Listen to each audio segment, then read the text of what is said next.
Araw-araw na pagbasa ng Biblia, Araw 180. Lumang Tipan, 1 Kings 22:1-53. Lumipas ang 3 taon na walang digmaan sa pagitan ng Aram at Israel. Pagkatapos nangyari ito sa 3 taon, si Jehoshaphat hari ng Juda ay pumunta sa hari ng Israel. Ngayon sinabi ng hari ng Israel sa kanyang mga lingkod, alam ba ninyo na sa atin ang Ramot Galaad, pero wala tayong ginagawa para makuha ito mula sa kamay ng hari ng Aram. Kaya sinabi niya kay Jehoshaphat, sasama ka ba sa akin sa pakikidigma sa Ramot Galaad? Sumagot si Jehoshaphat sa hari ng Israel, ako ay tulad mo, ang aking bayan ay tulad ng iyong bayan, at aking mga kabayo ay tulad ng iyong mga kabayo. Sinabi ni Jehoshaphat sa hari ng Israel, pakiusap humingi ka ng gabay mula sa salita ni Yahweh kung ano ang dapat mong unang gawin. Pagkatapos pinagtipon-tipon ng hari ng Israel ang mga propeta, na 400 mga lalaki, at sinabi sa kanila, dapat ba akong pumunta sa Ramot Galaad para makipaglaban, o hindi dapat? Sinabi nila, lumusab tayo, dahil ilalagay ito ng Panginoon sa kamay ng hari. Pero sinabi ni Jehoshaphat, wala na bang iba pang propeta ni Yahweh kung saan maaaring tayo makakuha ng payo?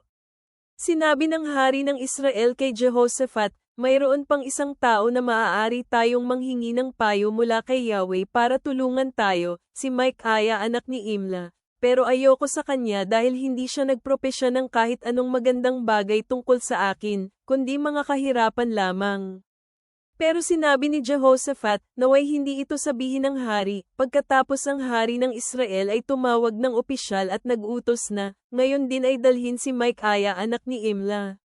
Ngayon si Ahab na hari ng Israel at si Jehoshaphat na hari ng Juda ay nakaupo sa kanilang trono, nakasuot ng kanilang kasuotang panghari, sa isang malawak na lugar sa tarangkahan ng Samaria, at lahat ng mga propeta ay nagsasabi ng hula sa kanilang harapan.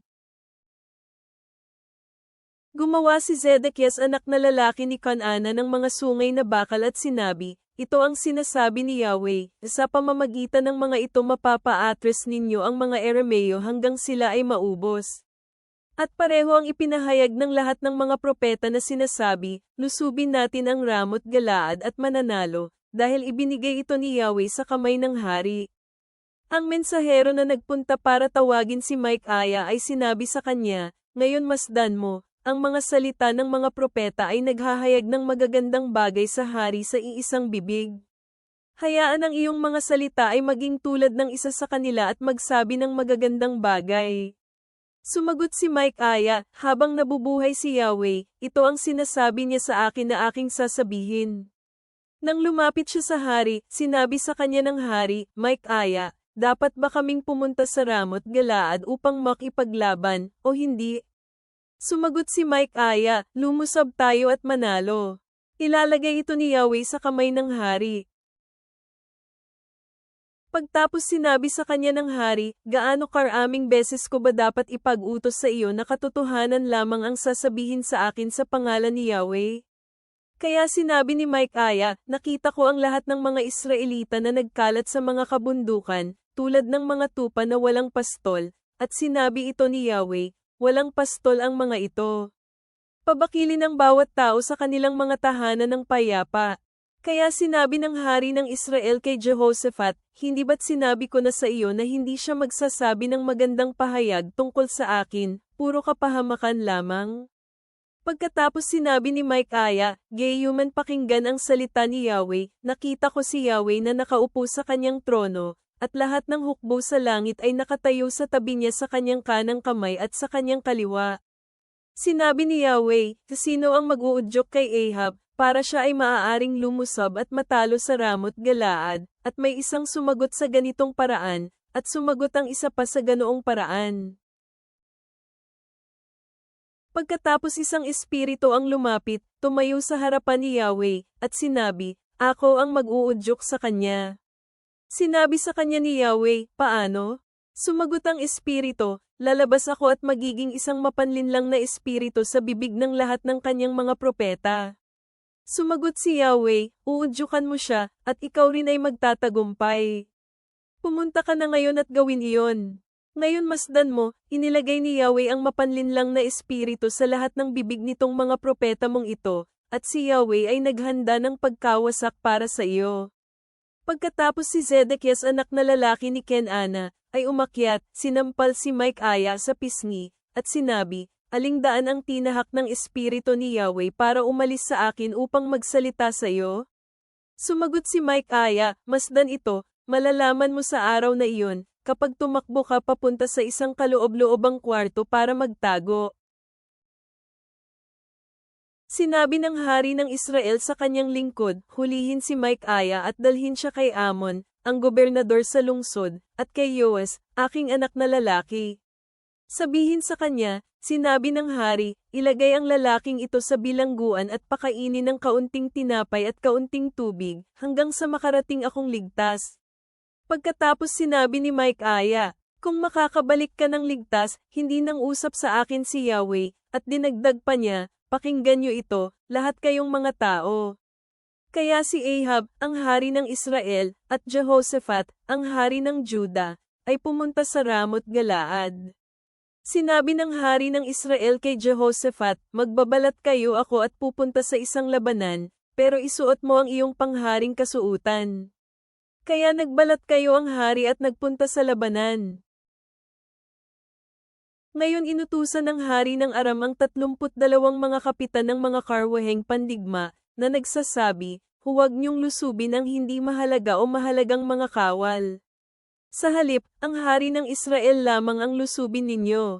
Nang makita ng mga kapitan ng mga karwaheng pandigma si Jehoshaphat, sinabi nila, siguradong iyon ang hari ng Israel. Lumiko sila at nilusob siya, kaya sumigaw si Jehoshaphat. Nang makita ng mga pinuno ng mga karwaheng pandigma na hindi iyon ang hari ng Israel, huminto sila sa pagtugis sa kanya. Ngunit isang lalaki ang basta na lang nagpalipad ng kanyang palaso at tinamaan ang hari ng Israel sa pagitan ng dugtungan ng kanyang mga baluti. Pagkatapos sinabi ni Ahab sa nagpapatakbo ng kanyang karwaheng pandigma, umikot at dalhin ako palabas sa labanang ito, dahil lubha akong sugatan. Lalong sumidhi ang labanan ng araw na iyon, at ang hari ay nanatili sa kanyang karwaheng pandigma laban sa mga Arameo. Namatay siya ng gabing iyon. Damaloy ang dugo sa kanyang sugat hanggang sa ilalim ng kanyang karwaheng pandigma. Pagkatapos ng paglubog ng araw, isang sigaw ang narinig ng buong hukbo, na nagsasabing, bawat lalaki ay dapat bumalik sa kanyang lungsod, at bawat lalaki ay bumalik na sa kanyang rehiyon.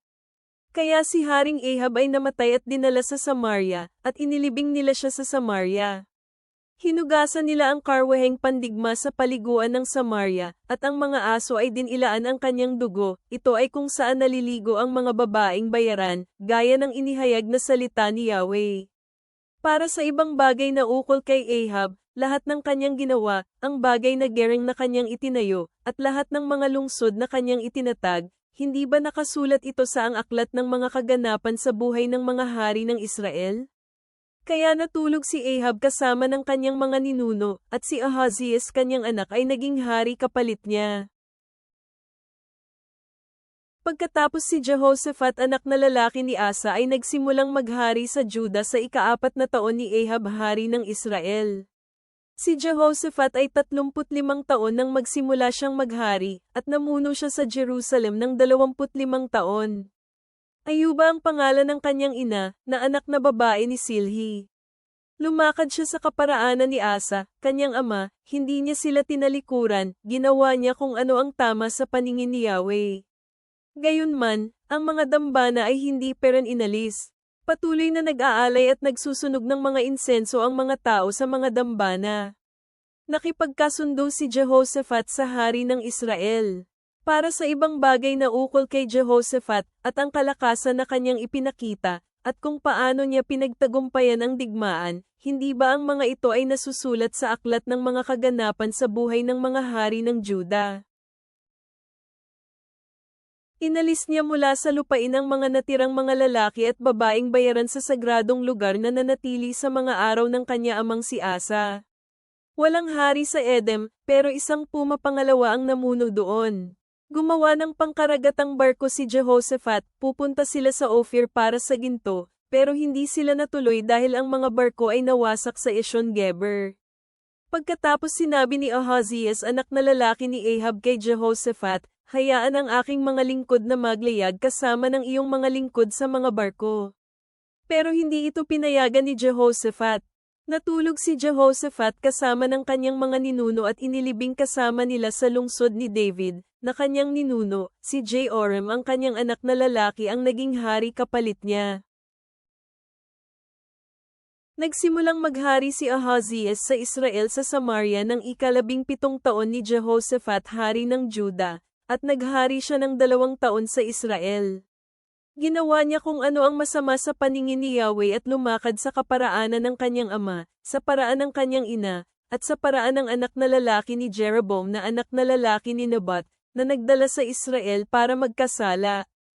Pinaglingkuran niya at sinamba si Baal at kanyang ginalit si Yahweh, na Diyos ng Israel, ginalit, gaya ng ginawa ng kanyang ama. Bagong Tipan, Acts 19:14-41. Ang mga gumawa nito ay ang 7 anak ng punong pari ng mga Hudyo, na si Eskeva. Sumagot ang masamang espiritu sa kanila, kilala ko si Jesus at kilala ko si Pablo, ngunit sino kayo? Lumundag ang masamang espiritu sa mga nagpal-eyes ng masamang espiritu at tinalo sila at sinaktan. Pagkatapos tumakas sila palabas sa bahay na yun na walang damit at sugatan. Nalaman ito ng lahat, maging mga Hudyo at Griego na nanirahan sa Efeso. Natakot sila ng labis at naparangalan ang pangalan ng Panginoong Hesus. Gayon din, marami sa mga mananampalataya ang dumating na nagsabi at umamin ng kanilang mga kasamaang ginawa.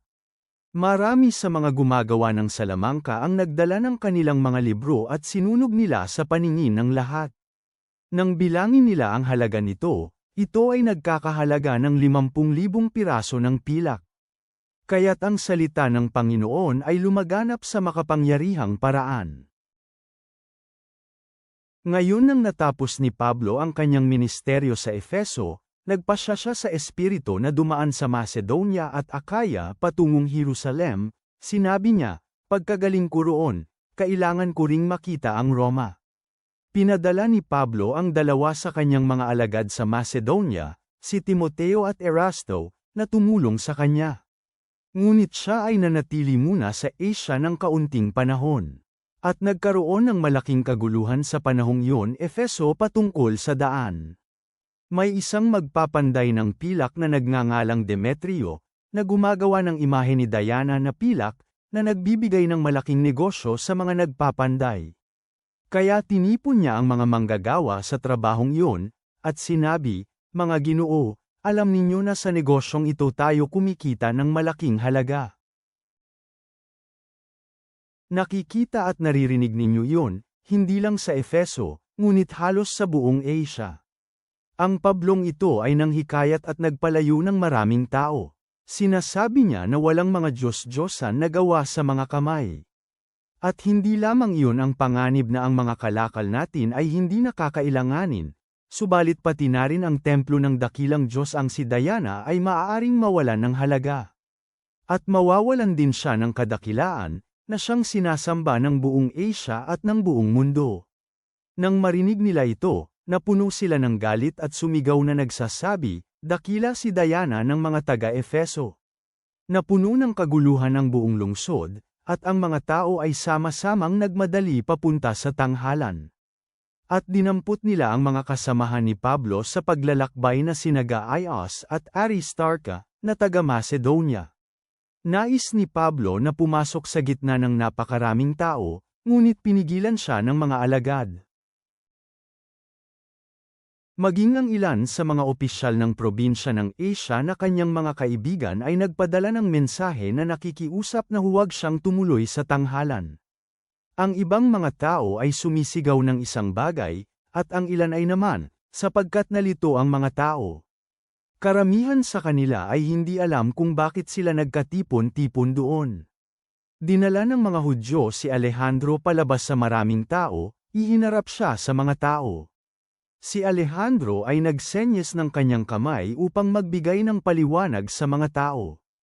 Ngunit nang malaman nila na siya ay isang Hudyo, sumigaw silang lahat ng may iisang tinig sa loob ng 2 oras, dakila si Diana ng mga taga-Efeso.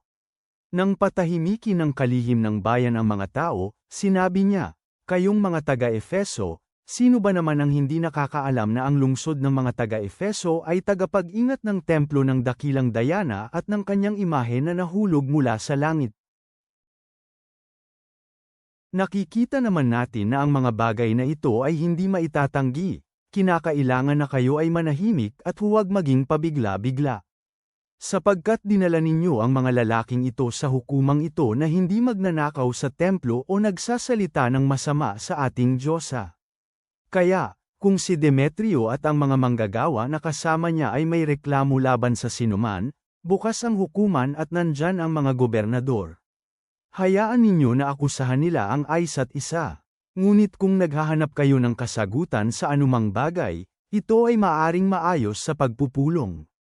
Kung gayon tayo ay nanganganib na maakusahan sa nangyaring kaguluhan sa araw na ito.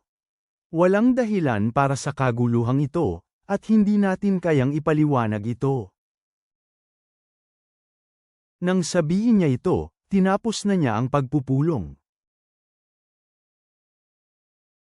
Mga kawikaan. Proverbs 15:31-33, Proverbs 16:1-7. Kung ikaw ay magbibigay ng pansin sa taong nagtatama sa kung papaano ka mamuhay, ikaw ay mananatiling kabilang sa mga matatalino.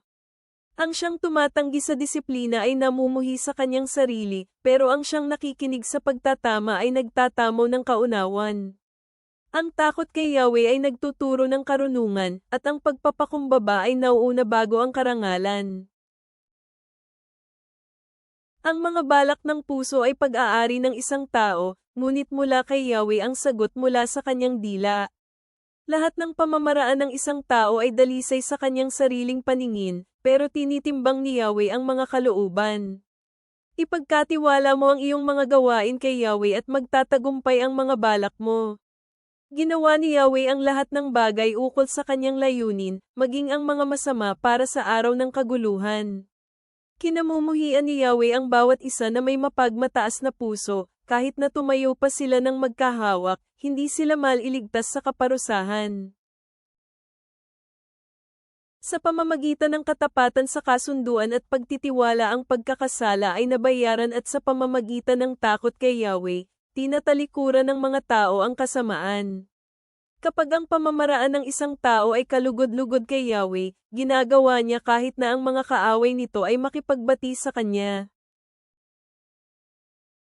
Ama naming nasa langit, kami ay lumalapit sa iyo na puno ng pasasalamat ang aming mga puso dahil sa iyong gabay at karunungan. Habang kami ay nagmumuni-muni sa mga desisyong ginawa ng mga hari at sa katapangan ng mga apostol, ipaalala mo sa amin na hanapin ang iyong payo sa lahat ng aming mga pasya, sa pagkaalam na ang tunay na karunungan ay nagmumula sa iyo.